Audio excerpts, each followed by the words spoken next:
All of your life is culminated into your career and everything that you've done. What's the one thing you want people to know about you? I have this quote that I think made the book. It says, "Every plate I put out, every dish that I do carries two things, my passion and my grief." Chef, as you know, when we're on the line and we're working and we're doing this, a lot of times it's hard to separate the identity of being a chef with the person that we are outside of this. She just looked at me without skipping a beat. The kind of look where it's like piercing into your soul and somebody actually sees you. They're not on their phone, they're not distracted. They just look at you and she said, "It'll be okay."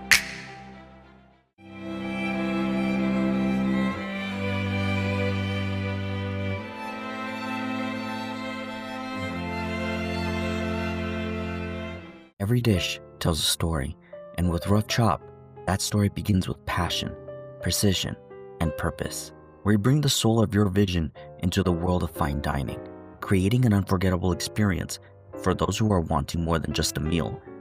Whether it's a private dinner or an elegant catered event, this is where every plate becomes a moment. Elevate your next gathering with us and book now at roughchopllc.com.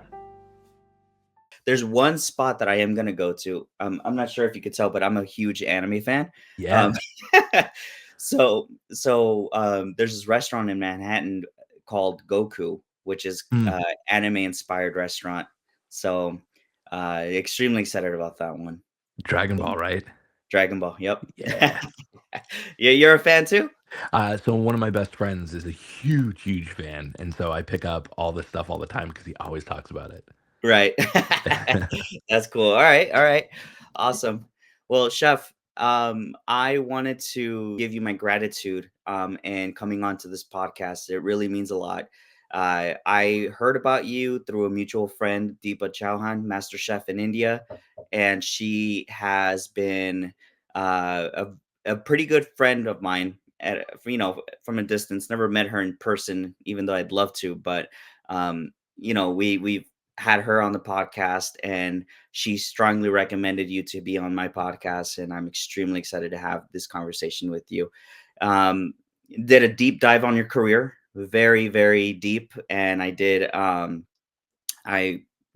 crafted these questions for you in order to be able to um, answer them in a meaningful and critical thinking way. So that's pretty much what the podcast is going to be about, right? So real quick, if you're enjoying this conversation and you want more behind the scenes stories of the hospitality industry, don't forget to hit that subscribe button. It's free, it'll help us grow, and trust me, you won't want to miss what's coming up next. Now back to the conversation. Keith, you've said that food saved your life. Can you take us back a moment that you realized that cooking was no longer just a job, but a purpose of yours?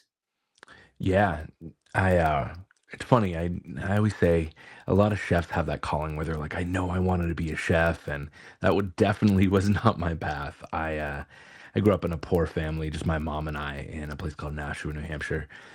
And so for me, cooking was survival.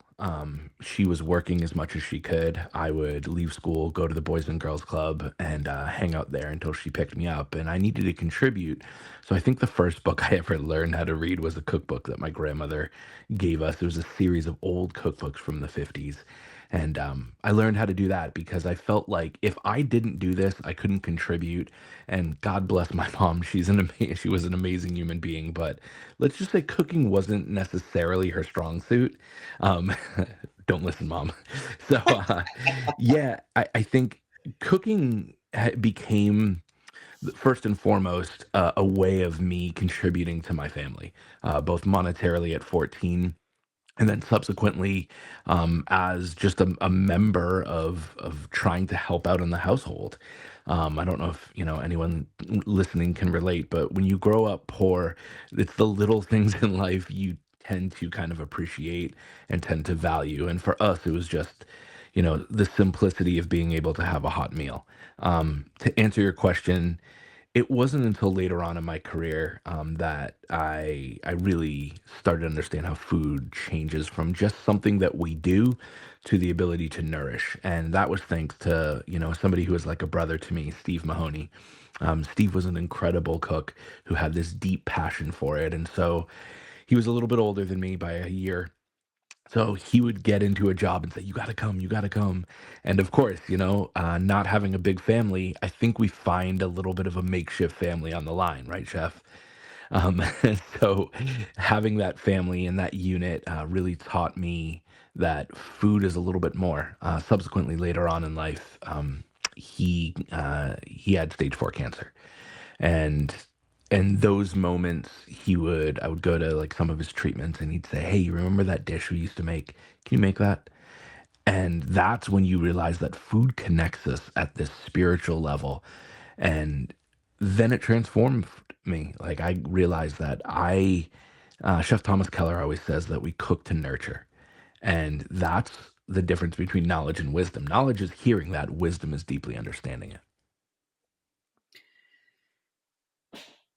So yesterday, I was going through your website and I was looking at your new book that was coming out, and there was a quote that you said on your website that gave me chills, um, and it really hit deep because I kind of want to read this to you. I didn't grow up with Indian food. I found it, or maybe it found me, at a moment in life when I needed it most. What began as losing I what began as losing a bet became a calling. I traveled to India, for cooked with aunties, food historians and chefs, sat in roadsides, kitchens, and family homes, not as a tourist, but as a student. In every spice blend, I found a story. In every dish, a lesson about love, grief, identity, and resilience. That helped me heal. So, what was it that you were traveling for, and what exactly was it that you were looking for in your travels to India? Yeah.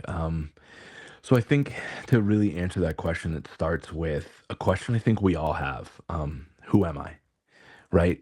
Who are we as a person outside of this industry? Chef, as you know, when we're on the line and we're working and we're doing this, a lot of times it's hard to separate the identity of being a chef with the person that we are outside of this. You and I talked briefly about your love for anime, which I think is so cool because it has nothing to do with the kitchen, right? It's like this beautiful thing that you experience that you love. When my mom passed away from cancer, I was left with the feeling of who am I without her? And if you've ever experienced grief, or anyone who's listening have ever experienced grief really close to you, I think one of the questions that happens after a little bit of time passes is, how did this fundamentally change me? Right? Like, who am I without the comfort of my mom, my biggest cheerleader, one of the only people in this world who gives us unconditional love, hopefully, as a mother? And so I think, for me, Indian food started many years ago while my mom was still here. I said I lost a bet, and that's the truth. I grew up as a really picky eater in Nashua, and a friend of mine, his family owned an Indian restaurant, and we'd go over and play video games because I'm a nerd, and also video games are awesome. And and so he would always say, "Oh, my mom made this food. You should try it." And I was scared, right? Like I grew up on chicken nuggets and mac and cheese and jelly donuts that came out of a box at, a food pantry. So I think a lot of times our preconceived notions lead to prejudice. And I think that for me, losing that bet was the greatest thing that ever happened because when I lost, he said, "You got to try Indian food." I went to this restaurant. I always say the first bite of Indian food was like when Neo saw the Matrix. I was like, wait, what is this? This is sorcery. This is magic. And it opened me up to this entire world. When I met my first mentor, Indra, to jump around a little bit, she became like family to me. And when my mom passed, there's this thing that didn't make the book. There's a bunch of stories that didn't make the book, and I want to share with you and your listeners one of them. When my mom passed, people came out of the woodwork and saying, "So sorry, we're so sorry. Do you need anything?" And we understand that as people who grieve, those are all really great things, right? Like we want to say sorry, and I know where that comes from. But there's a point where you're just tired. You're emotionally spent, and you're like, man, I know it's coming from a good place, but like it's the same thing over and over again. And I went to see Indra, and it was toward the end of when she was selling her store. And she looked at me, and I said, my mom passed, and she knew my mom. And she just looked at me without skipping a beat, the kind of look where it's like piercing into your soul and somebody actually sees you. They're not on their phone, they're not distracted. They just look at you, and she said, "It'll be okay." It wasn't philosophical, it wasn't anything big. It was those words that I needed to hear in that time that put me off on this journey. That really like spoke to me. She became family. And so I think falling in love with Indian cuisine started at a young age, but it wasn't until later on in my career that I understood that Indian food subsequently was the thing that saved me because of the incredible people that I met who didn't see me as a grief, who didn't see me as somebody who was going through a lot of stuff. They just saw me and they wanted to feed me and share with me. And I think holding space for somebody in the moment of grief was the biggest lesson that I learned out of that. That's definitely powerful. And, I'm sorry about, your loss. And I think that you finding your way through food and having food heal you in a way that it did. I mean, it's incredible. Absolutely incredible. Thank you, Chef. Um, you studied psychology before diving into the culinary world. How does that background influence the way you cook, teach, or even write cookbooks? Mm. So psychology was my passion. I remember the first day of getting into college, sat down, and my professor said, "You're here because you want to learn about yourself." And it was so true. I think a lot of I wanted to be in the marriage and family side of psychology, and obviously, growing up with a single mom totally makes sense. You don't need to be a psychologist for that one.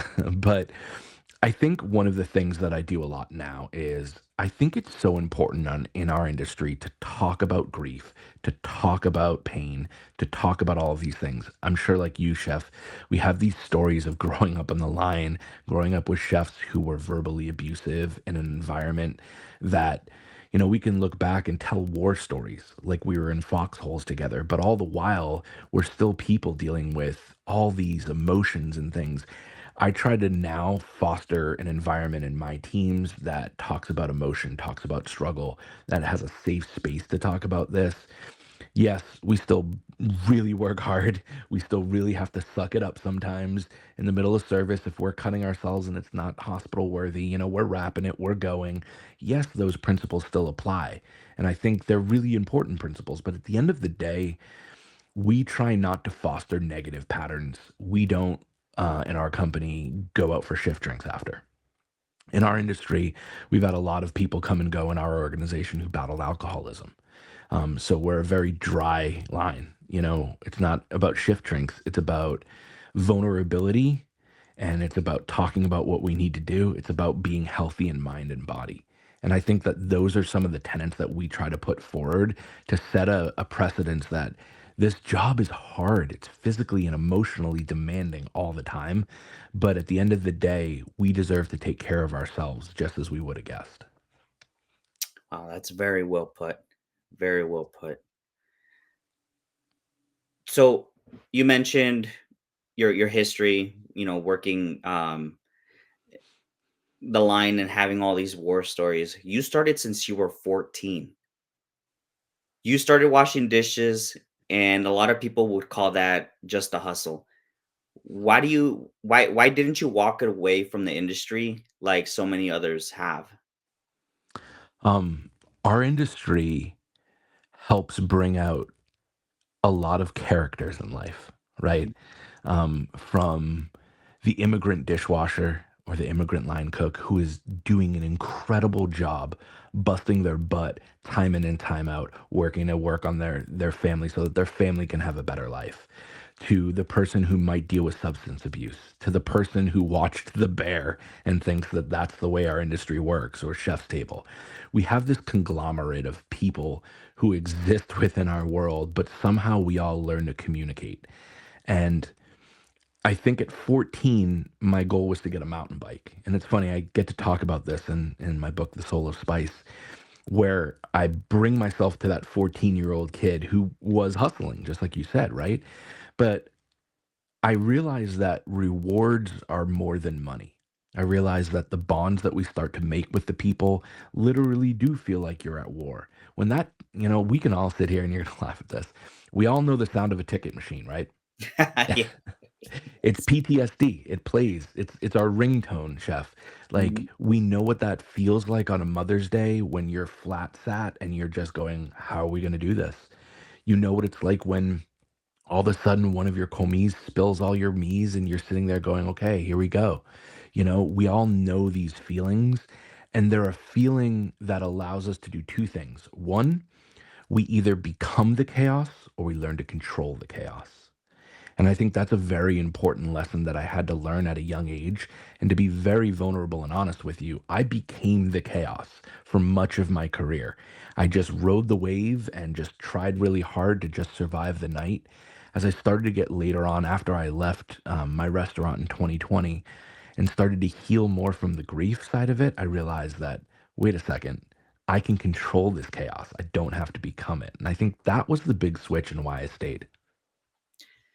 Yeah, definitely. I think a lot of young chefs, uh, go dive into the chaos rather than controlling it, and part of that has to do with, in my personal belief, and this happened to me. Part of it was because I personally did not want to be part of that industry for a long time.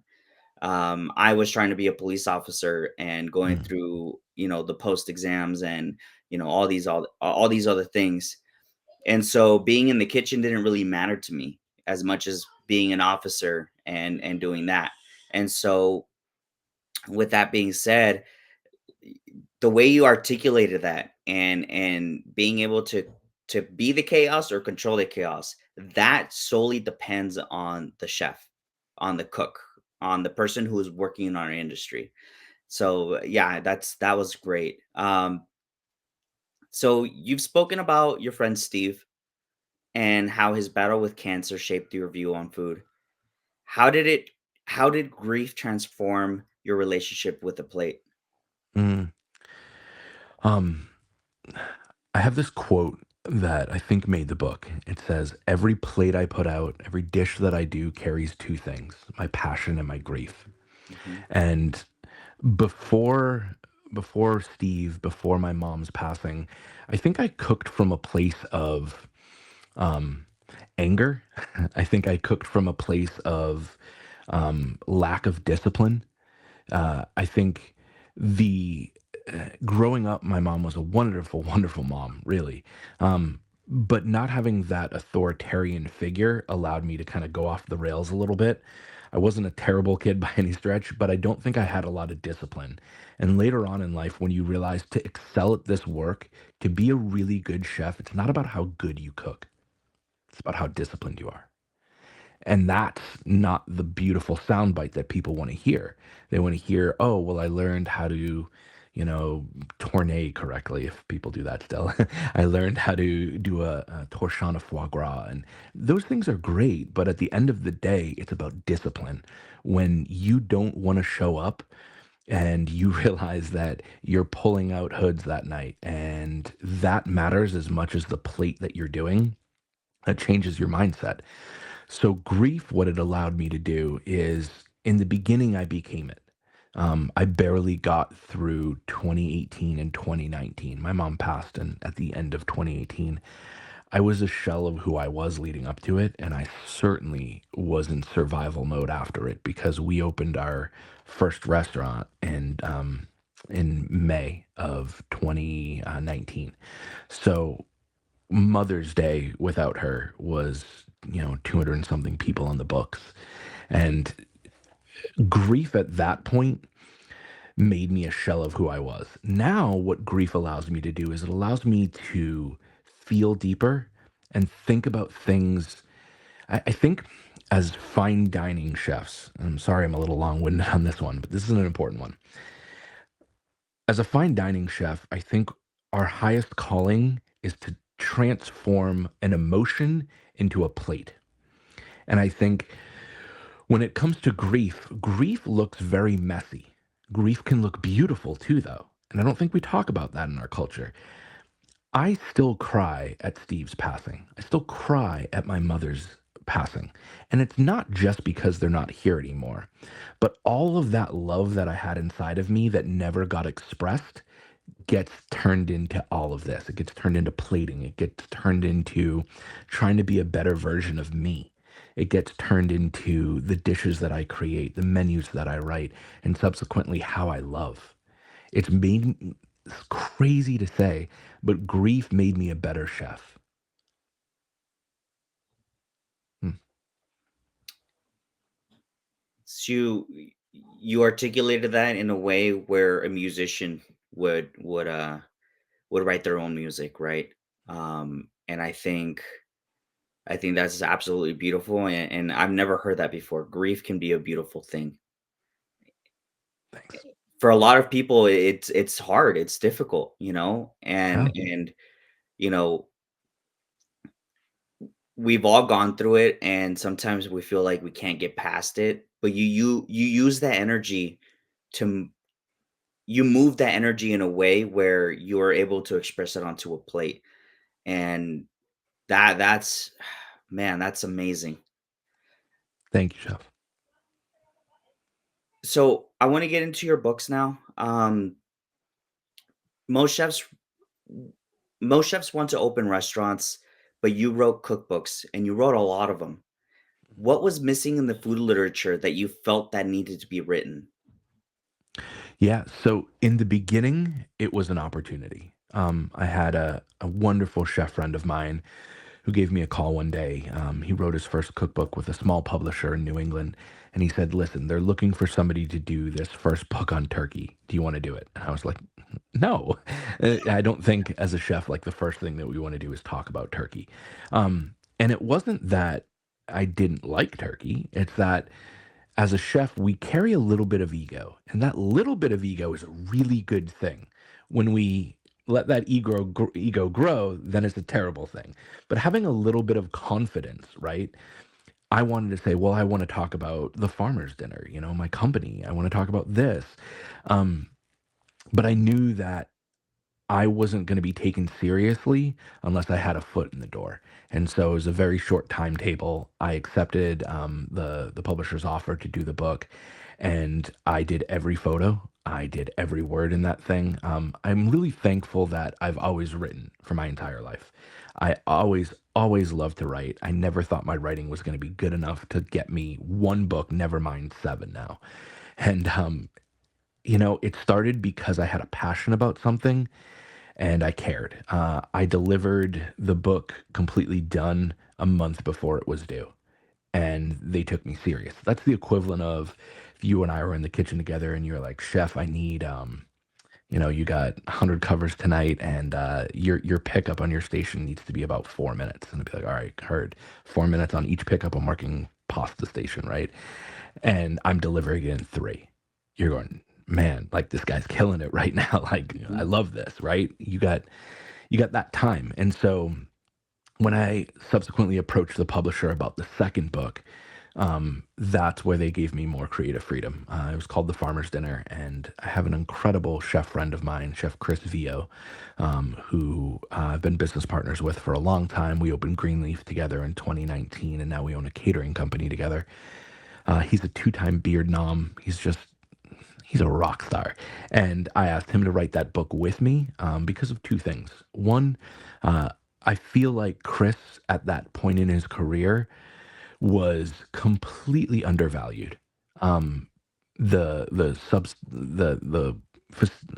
place that he worked for previously didn't see what I saw in Chris, and I know what Chris saw in Chris. And we gave him that opportunity, and he crushed it. And so being an author isn't at all like being a chef. I think let's just dispel that myth right off the bat. A lot of people say, "Oh, I'd love to have a cookbook." But when you're on these deadlines and you're writing all this stuff and it is horrifically arduous. And if you want to be a great author, I don't know how to tell you that because I don't think I'm a great author yet.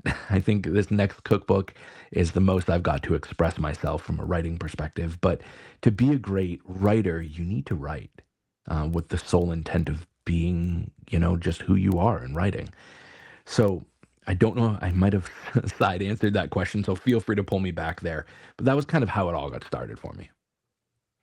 So I wanted to go over the book Meat because I love steaks. I love doing, cooking all different types of meat. And your book Meat is over 800 pages long. What Hmm. drives someone to document something so thoroughly in a age where 15-second TikToks are more relevant today than cookbooks? Yeah, great question. I think the short answer is obsession. Um, I I don't do well with like very surface level knowledge. I'm the type of human being who, when I tackle a project, I really want to understand it because a lot of times, like you said, chef, like we try to learn something in 15 seconds. And I gotta say, I'm not great at anything in life. Like at best, I'm average. And I'm okay with that because I think that level of mastery requires such an incredible devotion that I try to honor that. I've studied Indian cuisine for 16 years, to take an example of it. And I am so very much the student. There's other people who would say, "Oh, chef, you know so much." Well, I don't know, maybe to an average person. But when it came to meat was an interesting project for me because it started, like a lot of things in my life, in grief. Um, it was 2019 when I was approached to do it with my publisher, and I was having a really hard time with the restaurant that I was running. Um, Chris was in the kitchen killing it, doing an incredible job, and I kind of took that back seat to just run the restaurant as a brand and the concept and getting it out there and working front of the house and doing all of these things. And so as 2020 came right before the pandemic, I decided I can't do this. As a side note, I was really able to spend some really quality time with Marco Pierre White, and Chef is just an incredible human being.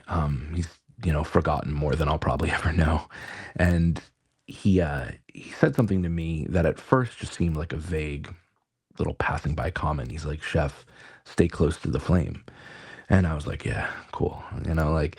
But as things in my life came up, I understood so much deeper what the philosophical meaning of it was. And for me, the way I attribute it is the minute I take myself out of cooking, the minute I stop, cooking and creating, there's a part of me that doesn't feel like it's satiated. I'm hungry. And what happens when we get hungry? We get hangry. And so I became a version of myself that I didn't love because I was trying to let somebody else's dreams flourish. But at the same time, I knew I had so much more food in me. And that calling started a lot with Indian cuisine. Um, I remember constantly during right before service, I would always make masala chai for the staff, and I'd be like, "Hey guys, try this." Or staff meal would be like some sort of weird amalgamation of Indian food thrown in there once in a while, and this was my passion. But I didn't think anyone wanted to listen to a white guy from New Hampshire talk about Indian cuisine. Um, so my publisher said, "Hey, I know that you left the company. Do you want to tackle this massive book on meat?" And I was like, "Of course I do, because I have nothing to do." And COVID hit, and it was kind of the perfect time. I was able to turn my entire house into a photo studio. I was able to deep dive into a lot of the things that I did in my career, but then learned so much more from like advanced level butchery to understanding really how different cultures prepare, how there's barbecue. Like the concept of barbecue exists in every culture and how beautifully different it is and the scarlet thread that runs through all of it. Like I think it gave me so much more of an appreciation for that project and it was a beast. It was 16-hour days all day every day through COVID for a year and a half. It's crazy. Yeah, no, I mean, in your case, it could have been it probably was a blessing in disguise, Mm. with all that stuff going on during that time, and trying to make something negative into a positive, right?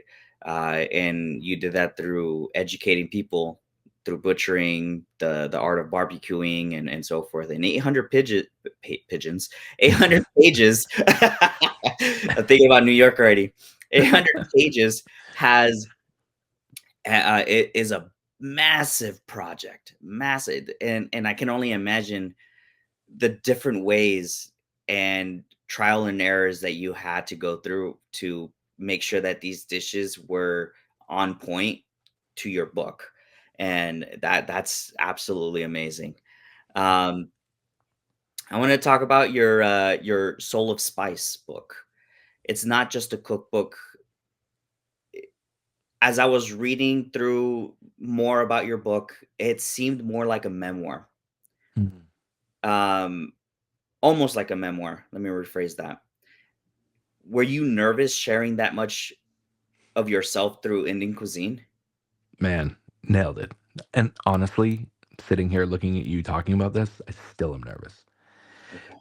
It feels very exposed, Yeah. right? Like I think vulnerability, and I'm sure you can relate with this, chef. Vulnerability in our industry isn't something that's looked highly upon, right? We're taught not to be vulnerable. We're taught in a very militaristic style. Vulnerability considers weakness, and there's that. But I knew if this book was ever going to see the light of day, I had to honor the people who helped me get to this point in my career to write this book. The forward is written by my guru, Dr. Kurush Dalal, who is an archaeologist by trade, food historian, and somebody who is literally family to me at this point. Kurush comes from a lineage of incredible chefs. His mother was a unbelievable caterer in Mumbai. He comes from a group called the Parsis, and the Parsis are just an incredible group that really were businessmen and women, and they kind of have an Irani background. So he's his food is eh, it tastes like somebody's hugging you. It tastes like somebody sees you. And I think there's so many cultures that have that. And I struggle with American cuisine on this to get on a little rant for a minute because I think a lot of the food that I grew up with, my mom would make scrambled eggs and toast. And yes, that still hits a core memory for me. But when I started to understand that, especially being at Kurush's house and have him cooking for me and explaining the dishes that his mother taught him, I just look at it and I'm like, "How did I get so lucky?" Like, and I still, I talked to him today and I still think, like, "How did I get so lucky that you cared about me, man?" Um, but all that to say, The Soul of Spice is the first 30 to 40 pages of it are, the most vulnerable thing I've ever done. I'm scared to put that out into the world because I can tell you without any shadow of a doubt, this is my story. There is no fluff. There is no hyperbole. These things happened. Um, and to have that level of vulnerability there, to talk about what it was like to hold my mom's hand as she passed, to talk about leaving my restaurant, to look in the mirror one day and finding a stranger saying hello, to talk about being in therapy for over 8 years now. These things are really hard. But if we don't do this, chef, we're leaving this industry in a very toxic environment where we're telling people, no, you repress this stuff. But I think some of the biggest blessings in life came from when I started saying, here's who I am. Just like here's who I am, good, bad, and indifferent. Let's go. Wow. Definitely powerful and a very powerful book. The I know I saw that you were doing a giveaway yesterday. Um, and so I wanted to, I guess, give that giveaway a shout out. When is the giveaway ending? And then um, when is your book being released? Sure. So we're gonna leave the giveaway going until the book is released, which is crazy. I want as many people to experience. And the giveaway that we're doing, I wanted to do something that felt more genuine to the soul of spice, to pardon the pun. And so we're asking people to just comment a story about food that connects them with somebody they love, whether living or past. And for me, I think it's those stories, and when we share those, when I say my mom's name, she lives on. So, Mhm. like, to me, that was such an important thing for me to encapsulate. So we're gonna keep it going until the book is released. It officially gets released November 4th across America. However, we're gonna have some copies. So if you are chosen as one of the 5 people in the giveaway at random, you're gonna get the book before anyone else in the world does, which is really cool. Also, some of these, there's probably like 20 other stories that didn't make the book that are very personal that I'm gonna start writing about more on my blog. And also, I'm going to give this wonderful, like, couple different recipes that didn't make the book that I'm going to give to people who are in the giveaway. It's like this super special thing. And hopefully, they fall in love with it the way that I did. Awesome. Definitely looking forward to this book. Even if I don't win, I'm going to still grab a copy. And then but yeah, no, let's get into the controversial questions side of things. um, so from farm to table has become a trendy slogan. You've been doing it since 2012. Has the movement lost its soul? Yes, flat out. I always call it from farm to fable now, because it's the idea of it. And I think a lot of times, like, I started with really good intention where I just wanted to help out some farmers in our community. And over the last 13 years in my company, the Farmers Dinner, we've definitely done that. We've given almost $500,000 back to local agriculture, done 120 plus dinners in the middle of fields, fed over 50,000 people. So that's been great. But what I see now is people will put some lettuce from a farm that exists 150,000 miles away from them, and they go, well, we're a farm to table restaurant.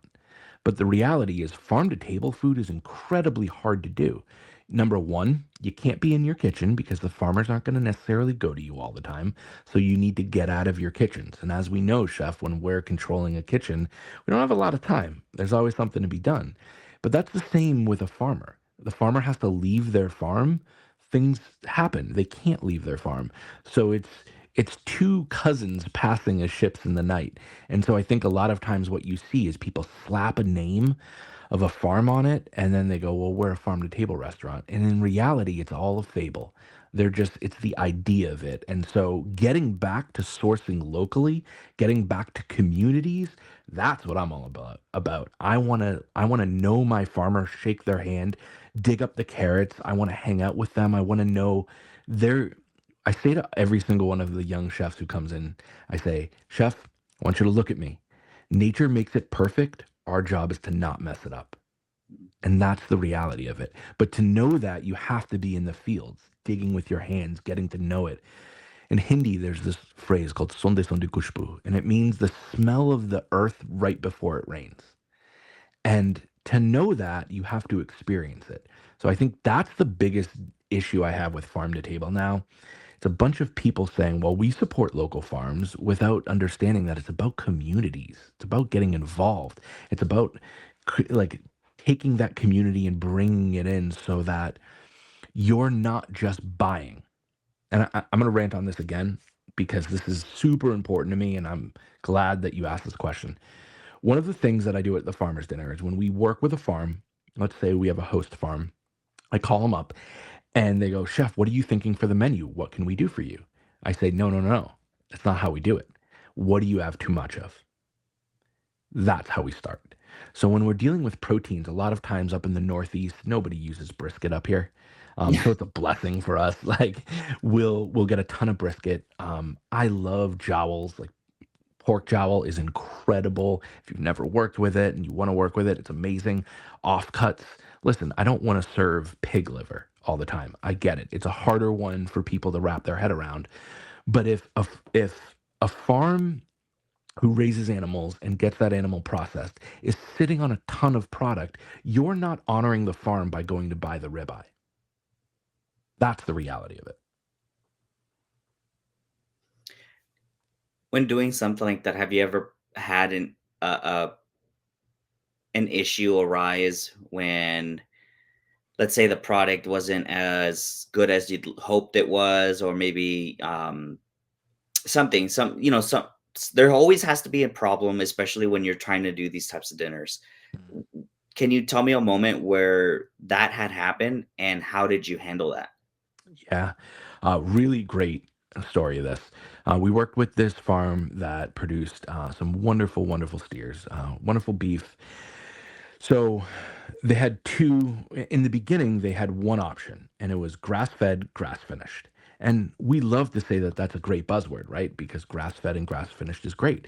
Well, here's the reality: if your steak is a little bit tougher and a little bit more on the drier side, it's not necessarily only the way that it was cooked. It starts with how that cow is raised, what the cow is eating. So we went and we noticed that a lot of the cuts that needed that marbling, the marbling was very, very thin. Mhm. It wasn't great. And as we started to serve it, we were like, man, a cut that should be so perfect isn't. So we said, without trying to recreate your system, can you explain to me how this works? We ended up landing on, for us, what worked great is a cow that was grass fed until about 30 days before it's processed, then it was finished with grain. Mhm. All of the grain was organic and by nature. It just helped bring a little bit more fat. So add that as that animal was processed, you had that marbling that we needed. If you're looking at a Delmonico, right, and you don't have that cap, and that cap gets really, really dry, and that fat marbling isn't there, I'm going to have a really hard time justifying a price that I'm paying, which is about $46 a pound for that. Everyone wants the idea of farm to table, but they don't want to pay the price and they don't want to work with the farm. So for us, being able to come in and say, we can continue to purchase this, but we need a product that's going to work for the customer. Because if the customer doesn't pay it, we're not getting anywhere. A good business has to be a win win win. It has to be a win for the customer, win for us, and win for the farmer. Yeah, so I was an executive chef over at a steakhouse before becoming private, and one thing that I emphasized was it had to be 30 days before the time of slaughter, that it had to be grain finished, organic, and all that stuff, right? And a lot of my cooks looked at me very confused. Why? And the purpose of that was exactly as you mentioned. I'm not going to repeat it, but just exactly as you mentioned. And as time went on, they started to understand, because before I took over the restaurant, all the beef was grass fed, grass finished. Mm. And by the time uh, my purveyor got me what I was asking for, they could totally tell the difference. And they at that point, they never questioned me. But at the end of the day, it was something that people are still, that I've met so far, still have an issue with grain finish, Hmm. because it doesn't sound as sexy as grass finish, right? Um, Sure. it does not sound as organic or whatever it is. But at the end of the day, it really does depend on how you finish it with the grain, when you finish it with the grain, and so forth. So, and then on top of that too, how the or how the cow is treated throughout its life. Yep. And A5 is a great example, and so forth. So thank you so much for sharing that. Um, if you could remove one trend or buzzword from the modern food culture forever, what would it be and why? Hustle. Okay. Here's why. Growing up, in my first bunch of jobs, I did not work fine dining. I worked at Red Lobster. I worked at a place called the Weather Vane. I really like cut my teeth on the rugged lines back in the early 2000s and 90s.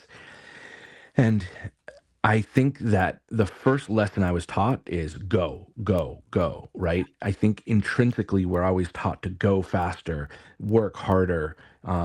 Those tickets keep printing. And I get that fully. There's a time where we have to put our head down and work hard. However, once I started working in fine dining, I had to unlearn all of that stuff. Mhm.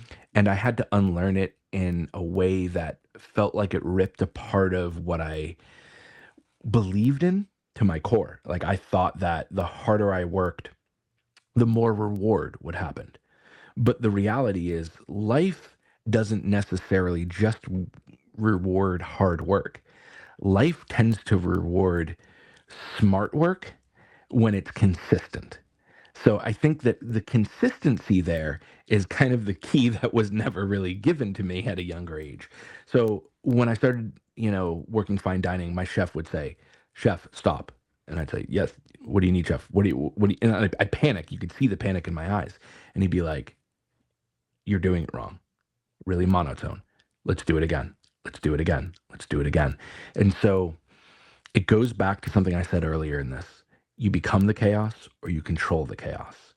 And so the first thing I do when somebody comes on board with us and our team is I say, I'm going to need you to slow down, slow down from your head to everything else. I tell them all the time, if you have a cluttered head, you have a cluttered plate. It's one of the first things we learn about chefs who are just kind of coming into their own. They're like, well, I want this hazelnut crumble with this smoked bacon and this, and they'll list 30 different items. And you're just like, why? I was always taught later on in life, you keep pulling ingredients until the last thing you pull will break the dish. And so I'm always like, slow down, slow down. So I think instead of hustle, if we taught chefs from a young age that it's important to give reverence and honor to what's going on, and it starts with us, right? It starts with honoring ourselves and being the best version of ourselves. But when we're in that kitchen, if we can learn that a cluttered head needs a cluttered plate, the more we try to run around, the faster we go, the more that we're accident prone, and the worse our food's going to be. That's just the reality of it. Yeah, there's definitely a difference between cooking fine dining versus a quick service restaurant, obviously, right? And when we're working at a quick service restaurant, I used to work at a sports bar as my first, I guess, cooking job. And the thing was speed, speed, speed, move, move, move, right? It was quantity over quality. Don't worry about the quality because they got that handled. You just open the bag. Don't worry about it, you know? But now you step into a fine dining setting. Yes, you want to keep moving with the same intensity, but at the same time, you do want to make things right. And Mm. so I really like what you said about slowing down. But another thing you mentioned to me that really stuck out was about putting 30 different ingredients into one dish and then start pulling them out as you go. Do we need that ingredient? Does this is this going to fit? That doesn't matter essentially, right? Until you get the one dish that break or the one ingredient that breaks the entire dish. Very well said. And I really wanted to point that out because a lot of people just get hidden or get lost into trying to build everything all in one. And then it becomes too much. And then the flavors that you're trying to show get hidden. And so thank you so much for sharing that again. You're so Um, welcome. so if the next generation of chefs only read one of your books, which one should it be? And what do you hope that they learn from it? Mm. Soul of spice for sure. Um, and I hope, yeah, that second part is harder. um, I think if I had to summarize it, it's that um, our life exists in a much better place right outside of our preconceived notions. I think that if it wasn't for losing a bet, this book never would have came to be. But now that I learned this incredible cuisine, or still learning this incredible cuisine, and get to go to India and do all of these things, um, the amount of reverence and love I have for the people and the places that I get to visit and the food that I get to have, um, man, I'm the luckiest person in the world simply because I decided to say, "Want to try something?" And then it all changed. Yeah, that's funny because I say that was funny because there's an anime called Food Wars, and I'm not saying that your food is disgusting at all whatsoever, but what I'm saying is that there's a section in where these two amazing chefs, a father and a son, they're trying to be the worst at cooking. And so after they created this amazing, immaculate, beautiful dish that full of flavors, they're like, "Hey, you want to try something now?" And then it's always like I don't know, something weird like peanut butter and octopus with something else. It's just funny. But yeah, just a little quick side note on that one. But I wanted to get back. I wanted to get into your final thoughts and your legacy. Um, how do you want to be remembered in the culinary world as a chef, as an author, a teacher, or something else entirely? Um, I don't think, I don't think I will be. Um, and I think that there's something okay with that. I think a lot of times we try to forge a legacy, especially when we're young. We don't think of legacy over currency, right? We think of currency like let's just get paid, let's hustle, let's do all this stuff. I think the reality is I probably won't be remembered, and I think that there's something freeing about that. Mhm. In a place where we all want to say, well, we are amongst the greats. Um, I hope that if somebody does come across my work 50, 100, 200 years from now, they go, huh, there's this guy who really loved food, loved a culture that will never be his, honored it, um, and hopefully allowed other people who look like me to not have to go down the path of being scared, but being open.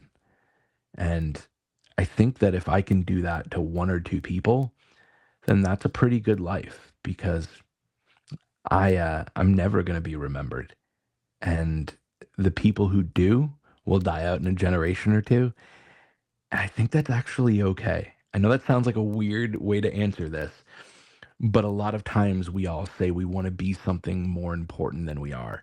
And I think in the people that I come in contact with, the people who listen to this, I hope if they go, yeah, I'm going to try that, then that's all I need. Don't need to win beard. Don't need to go after Michelin. At the end of the day, this is a it's okay to be mediocre.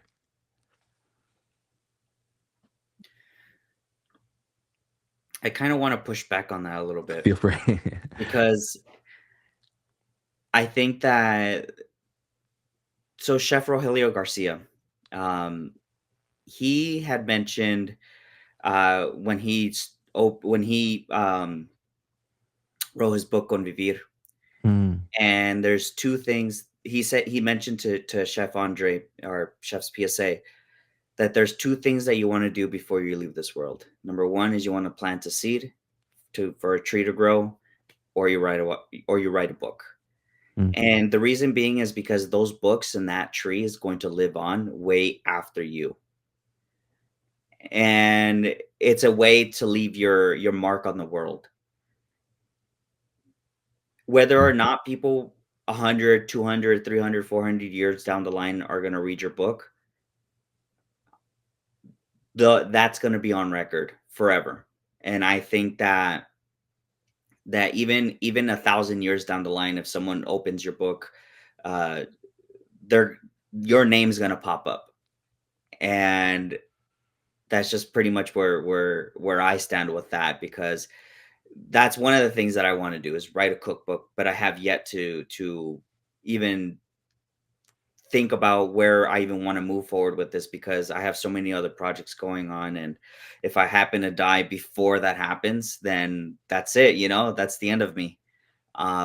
but the book is something that I really want to do, and I'm super glad that you're doing that because you're leaving a legacy and you're leaving a mark for future generations of culinarians, and even those in your family too.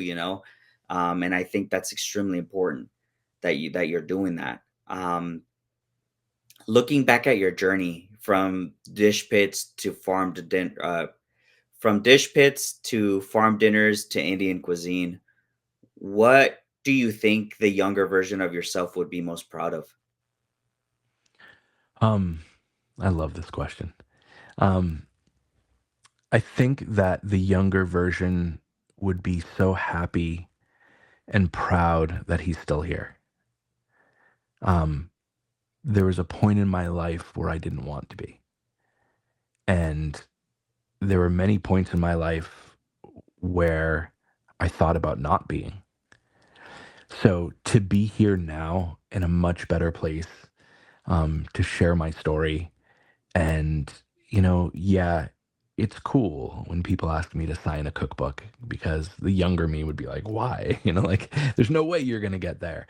Um, but I think it's not about the popularity. It's not about the followers. Like, genuinely, what this book and now everything I get to do in my life is about connection. It's about connecting with people. I had the opportunity to spend some time with Manit Chauhan, and we cooked together. And Manit is an incredible chef, an incredible person.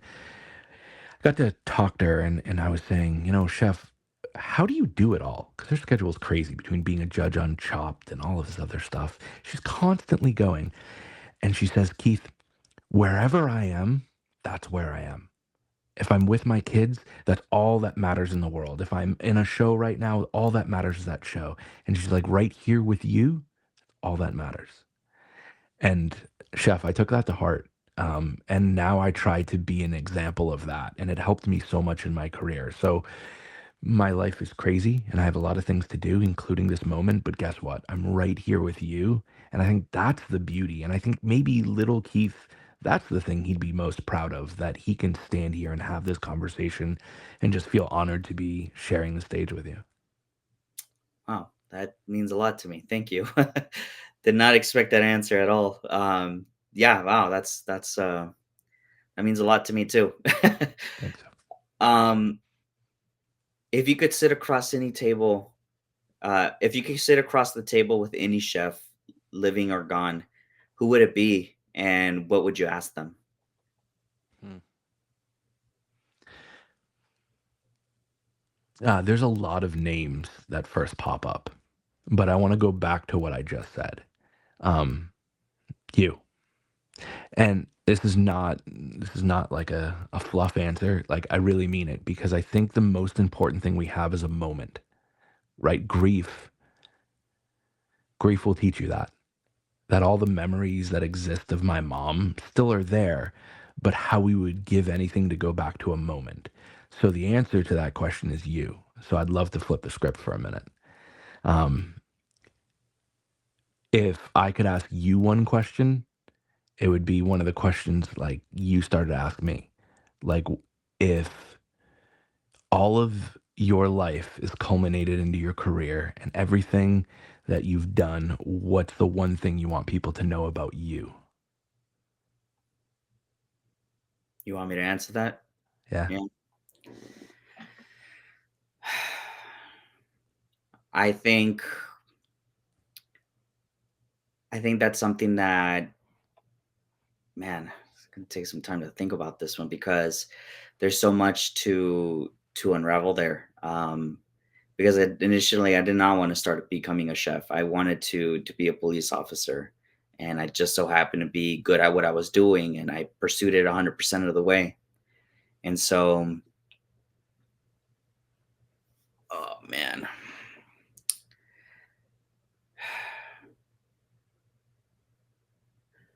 honestly, man, I have no idea how to even answer that question. I'm still young, I'm 35, and there's so much more ahead of me, and I feel like that would be more of a question that I could only answer towards the end of my career. Mm. Um, I don't know. What do you think? The like this, Didn't expect the I'm genuinely surprised that was flipped it. I was not expecting that. no, man, and I mean it too because it's like there's so much that I don't, right? Right. Like we're all on different journeys. Like we've all learned stuff from people in the dish pit to the executive to the commis to the CDC. Like there's all this wealth of information that you know. Like I think one of the coolest things would be to figure out what's something that you would love people to look back and be like, "Oh man, chef taught me this." Whether it's a dish that you loved or flavor you loved or a lesson that you learned. You know what? There is one thing. And I will forever be grateful to Chef Marco because this is something that I practice even to this day. When I used to work at a rehabilitation center, and it was like kind of like my first scratch kitchen, learning how to cook in traditional French way and all that stuff. And we did this because, just as Thomas Keller said, our food was there to nurture, and it was to bring back people to help them with their addiction. And that job made me really happy. But at the same time, that job was extremely difficult for me. And I had a habit of when things got hard, I quit. And so one day I went into my chef's office and I handed him my 2 weeks notice saying, "Hey, I'm not cut out for this job. I'm gonna have to go back to doing, flipping burgers and all that stuff." And when my chef looked at the paper, he folded it right back up and he ripped it. And he said to me, "You can quit when I tell you you can quit." And that moment, me being like a kid, just where I was like, "Ah, fine," I've always been told what to do, and I just did it. And same thing at the police thing, I at school or at the academy, if they told us to do it, we did it. And if it wasn't for that mentality, and I could have just been, "You know what? Screw you, forget you. I'm out of here, you know? You can't tell me what to do." But for whatever reason, my mind just said, "Go back to the kitchen, like, whatever, just fix it," you know? And be because of that one action, I don't think I would have been where I was at today. And moving forward, even in life, with my son and so forth, things get hard, but I don't leave. I don't quit. I don't just stop where I'm at in mid sentence and to just I'm over this. We finish the conversation, we talk about this, and then we go from there. You know, the only time I stop is when things get a little heated, obviously, right? But you want to, take things slow, slow things down, and dissect the problem and how do we fix this.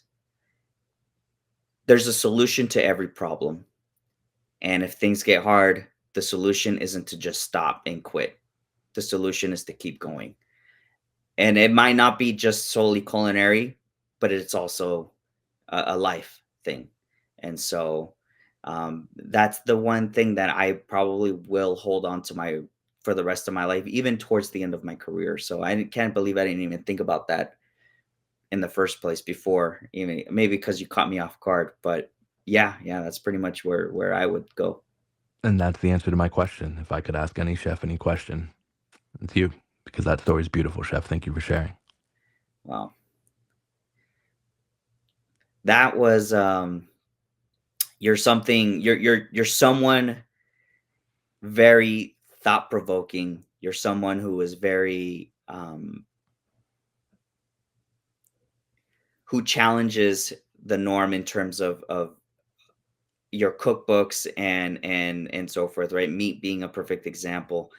Over 800 pages. I've never heard or seen a book like that. It's on dedicated on protein alone. Um, what is something that you still don't understand about food or about yourself? Mm. It's two answers. About myself, I guess we'll start with that. Um, why I spent so many years afraid. Um, I think to kind of go back to the story you just did, it's easier to quit right? And I think a lot of my life, it's not that I quit, it's that I was afraid to succeed. And I think I don't really understand why I looked at success as this thing that I had to sabotage. I'm thankful that now I don't feel that way. So I think that was the thing for me I didn't understand about myself. I think I just viewed it as I didn't deserve it.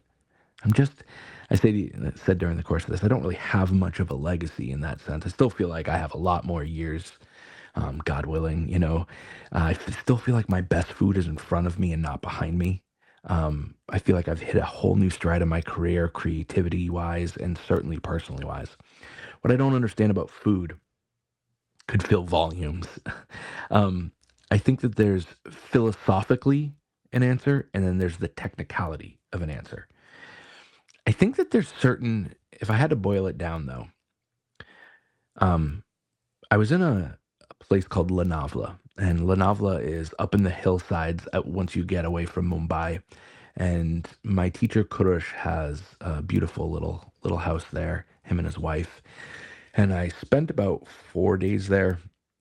And the first day I got there, he's like, I just want to make you some tea. Like, he's like, oh, let's make some tea and nothing big, right? So I'm sitting there and I drank the first sip of tea and I just giggled. And he's like, what's so funny? Is it not right? I was like, I just don't understand it. And he's like, what? And I was like, how this moment can mean more than so many other parts of my career. Like, I know how to cook, I'm very good at it. But it can be something as simple as tea made by somebody who just puts all this love in it, that you don't need to be this award winning chef. It's not, Mother Teresa has this quote. She said, it's not the great things in life with love. It's not the great acts of love. It's the small things that you do with great amounts of love. And I think that personifies auntie's cooking, grandma's cooking, mom's cooking, dad's cooking maybe sometimes. But it's the small acts that we do with a great amount of love. And then subsequently he made this whole meal that for the rest of my life I will remember every bite. I don't understand how you do that. I get close sometimes. On my best day, I get close because we pour that into us.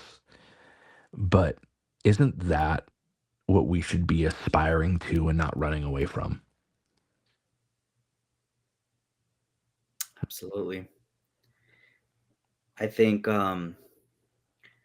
it's just like as you mentioned earlier, right? Where someone cooks for you, even if it's tea or an extravagant dish, anywhere in between.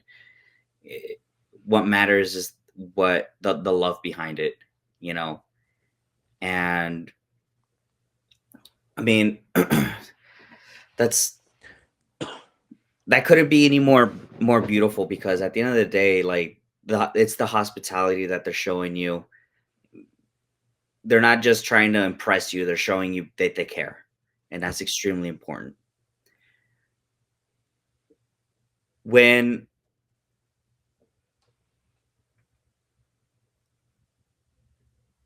when your time in the kitchen is over and your cookbooks are all that remain, what message do you hope people will carry forward from your work? Um, that people who don't look like us still deserve the exact same amount of love and respect that we give to the people who do. Mhm. We live in a world that loves to divide, and this isn't new, right? Division isn't a new thing. British India is certainly a really good example of it. Colonialism is certainly a good example of it. Exploiting people and drawing lines based off of racial or religion or all of these things is nothing new in our societies. However, Chef Jose Andres is just the man, right? And he's just somebody who I think we all look up to in our industry. And he has this saying that I always think is the best way to put it. We don't need taller walls, we need longer tables. Mhm. I think that always I come back to that saying all the time because I hope that somebody looks at. at me. So I live in the second whitest state in the entire country. Um, Indian food isn't necessarily what we would say prolific in this area. And I hope that somebody looks at this and says, we are so similar. No matter where you are, we all want the same thing. We want our families to survive and do better than we ever could. We want our children to grow up in a world that they don't understand poverty. We want our families to be happy and healthy. When we can start to understand that food alone is a right and not a privilege. And a Mhm. lot of the ways that we show love is by just cooking and getting to break bread. If we all sat at a dinner table together, we would find that we are so much similar than our divisions would ever allow us to be. So I hope that that is just the spark, because I don't think somebody's going to have that, beautiful diatribe of that at the end of my work. But I do think if they can look at it and say, well, why? Why did he choose to walk away from everything to follow this cuisine? I hope they explore that why. And I think the Soul of Spice really allows somebody to come into my world and see the why. I am in no way, shape, or form a diplomat, but one thing I've always thought about was, if these world leaders could just shut their mouths and sit down and have a drink and have food, and enjoy a good meal. Let's say if it was hanging out with Anthony Bourdain, Mm. he would be the mediator type of person. Like, I feel like the world would be a lot more peaceful, um, because even through ancient times, right? Kings and queens got together and they sat and broke bread, in hopes that peace would happen. And so what you just articulated there was extremely relevant to what's going on today. And I just wish that instead of doing all those horrible things to each other, we could just sit down and crack open a beer or bottle of wine and talk it out. Yeah. And it's extremely important that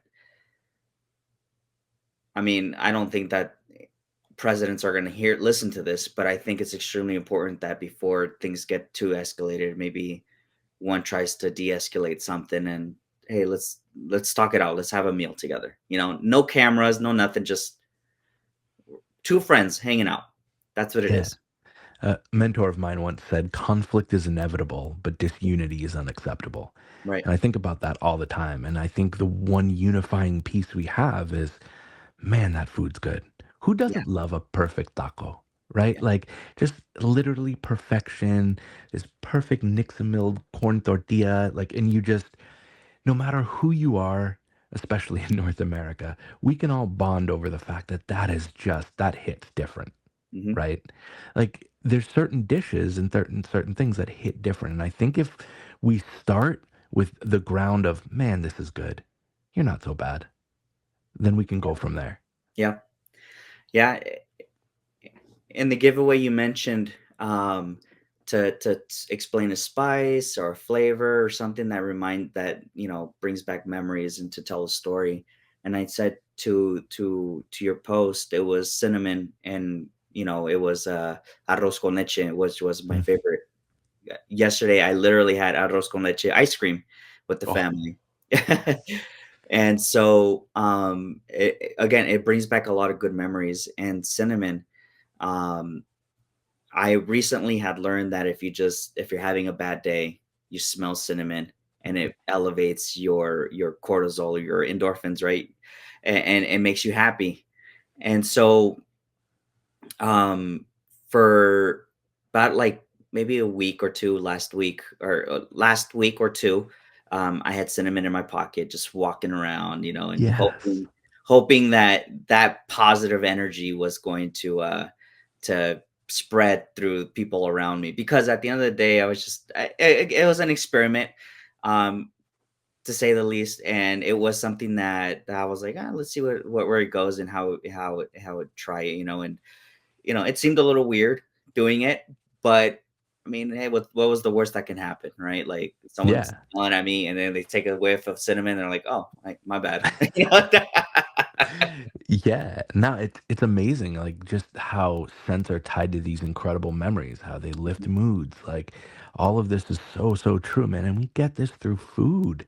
Like, it's so funny, like the happy dance, right? Where you eat something and you just, Mhm. you just it's not that we're trying to dance, it's that food evokes such a powerful emotion that it physiologically changes our disposition. Right. Crazy. So, like, if we can do that through food, you're telling me we can't sit down as people of different opinions and all that and say, man, let's bond over this food first. And Mhm. then we'll go from there. Yeah, we're always going to have differences, but man, let's not politicize this food. Yeah. Yeah, absolutely, 100%. I couldn't agree with you even more. Um, and it sucks because sometimes I'll get a bunch of, uh, not memes, but comments from, people on my DMs where they'll ask me, "What do you think about said going on in Los Angeles or even in my city?" and stuff like that. And so I typically don't like to give my answers about those types of things because it has nothing to do with food, you know?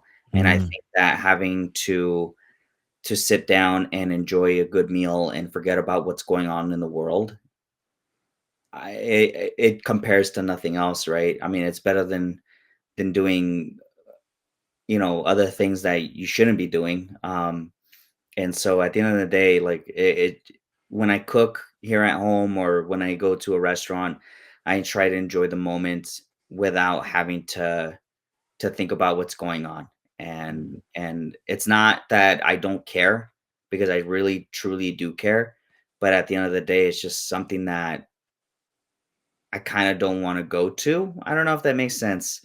yeah. Uh, but yeah, yeah. Yeah. Sorry, go ahead. No, no, no. Go ahead, please. It's hard. Food and politics go hand in hand. Hmm. And I hate that. Even, and this is way before our modern kind of political system, food and politics have always been a thing. Food has been used to weaponize people throughout the course of history. It's been used to hurt, it's been used to heal. But at the end of the day, food isn't political. Hmm. It's people who are political and weaponizing it. And so I don't know how to solve any problems that exist in the world today. I know how to cook. And there's a concept in really kind of the Hindustani culture. Hindus will specifically kind of say this word. The word is seva, which means service, but it means service without self. Hmm. There's no self in this. This is a selfless act. And it's something that I value very much. In our employee handbook, we say seva is our number one important thing. Every person who walks in here is required to understand what this word means. So I think that I can't solve these issues, but I can be of service. And I think that is all I know how to do, man. I know how to serve. And if that's all I got, that's why I don't need that legacy, right? I'm never going to run for president. I'd be a terrible president, I'm sure. Mark that down. But but I can serve food, and I'm real good at that. Awesome. Chef, I have one more question for you. What's the one lesson you've learned from Indian cuisine that you can carry over into any other part of your life? Oh man, I got this one. Patience. So when you travel to India, the first thing that you need to be aware of is that it is not America. Things don't work the same way they do there. It is the most beautiful place I've ever traveled. It's my favorite place I've ever traveled. It is also the hardest place I've ever traveled. But when it comes to Indian cuisine, I'm always I always hear my first mentor Indira's voice where I was chopping onions and she said, "No, no, no, no, no. That's not how you chop an onion." And I was like, "What do you mean?" She's like, "Well, you're chopping it so aggressively. Like, slow down, be patient." And I would always say, "All right, whatever. This is some spiritual hooey." Um, but I realized as I started learning more that being very present with the food, slowing down, doing things with patience requires a lot more of your attention. And because that attention is there, I didn't take the onions a little further than they needed to be. And because I was there cumin has a point where if you're when you start Indian cuisine, a lot of times you'll start with blooming some oil, and then cumin seeds go in until the point where they start to crackle. Well, there's a point where cumin burns, and then there's a point right before it where cumin is toasted perfectly, and that takes patience to learn. So I think unequivocally the answer is patience, and I am so blessed that I continue to learn that lesson, let's be frank, every day. I I I wouldn't call myself an expert at Indian cuisine in no way, shape, or form, but I've worked in Indian cuisine in an Indian restaurant, and I have no hair now because of the tandoori oven. Yes, yes. Yep. um, but you're absolutely right. Patience was the key to making sure that your masala was done properly, your biryani was done properly, because at the end of the day, you have to let it cook. And I don't know if we were cheating or not. Again, I'm not an expert at this. I just knew how to work the stations. Um, but we used a lot of our of the pressure cookers to Mhm. make sure that things are being cooked, quickly, efficiently. I'm not. Do you do that in your restaurant? Oh yeah, it depends on what we're cooking. So like, dal makhani is a really good example Mhm. of this. It's funny because the dish translates to buttery lentils because it's not about the amount of butter you put in; it's the texture of soft butter is really what you're trying to do there. But with a dish like that, rajma, which is kidney bean in Hindi, um, cooks at a different rate than urad dal, which would be black cleaned lentils. So we pressure cook those to start, and then we'll take a dish like that and let it go low and slow. Excuse me, for probably about 4 to 8 hours, bare minimum. Really just developing that flavor and letting it go. And that's the way it's supposed to be done. So dal makhani is a really good example of a dish that benefits from a longer cook time and a nice slow simmer. But you're right, man. Auntie comes out with a pressure cooker, and the beauty of it is like that hits the table like that in Indian kitchens, and you put a trivet down, and the minute, oh man, I love the smell. Biryani is a good example, and chef, the minute you crack it, the aroma, man, I believe there's a God because of two things in this world, one of which is called a Kesar mango. It's a type of mango that grows in Gujarat. And two, the smell of biryani when it opens. Yeah, It's like nothing in this world. yeah. No, when I was working there, like, I swore by the flavor because I was just like, "I've Yeah. never seen or tasted anything like this before." And so, um, like, biryani it's forever gonna be my favorite. Um, but yeah, I just wanted to ask you that quick question because I didn't know if we were cheating or not. Not at all. Because again, I'm so used to, like, Mexican cuisine, French, and Spanish, and all that fun stuff, right? But then, like, I was like, you know what? Where's the perfect place for me to learn about spices? Indian cuisine. All right, Yep. cool. Now let's go look for a job in Indian food, and I was there for about a year. I learned so much about mixing and matching um, spices and Mhm. flavors and stuff like that. And I was just so impressed because the chef out there, he came from India to come down. He's not like a super well known chef, but the fact that the mission was to create authentic um, Indian cuisine Mhm. into the city of Santa Ana where I was at. And so I thought that was pretty cool because not only did I make a good connection there, but I also learned what it is to have authentic or what I think is authentic flavors in Indian cuisine. I have yet to go to India. I hope to go to India one day and explore the different regions of India. It's so big and there's so many so many things to learn there. And I'm like I don't want to say jealous, but of your experience because it's absolutely amazing that you took that route. I've always said that if I could start over instead of going to the police academy and all that stuff, then I probably would have just gone to Mexico and cook there, Mhm. you know, and just learn as much as I can, and then come back to the states and then implement whatever I learned here. Um, but yeah, that's pretty much where I stood. Chef, it's been a honor and a pleasure to speak with you. I'm extremely excited for your new book. And please let our guests know, where can we find you? Sure. So you can find all the information at www.keithsarasin.com, KEITHSARASIN.com. All there. Awesome. And then any social medias? Yeah, it's actually just all my name. Make it Awesome. really easy and do it there. So Instagram, same thing, Facebook, all of that. Cool. So I'll have that all linked down below. And then any final thoughts or words for our guest? No, I'm just honestly, I'm honored as well, man. I appreciate you, Chef. Thank you for sharing your story and your vulnerability. I think it's a beautiful thing, and I'm just gonna go on record to say I want you to come to India. My guest, come on, let's go. I will show you all of the stuff, meet some great people, and let's go eat. That would be a fun podcast.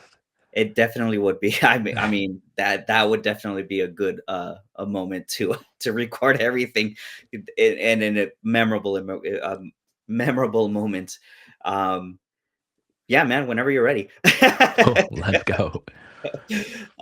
Chef, thank you so much, and I hope to hear from you soon. Sounds good.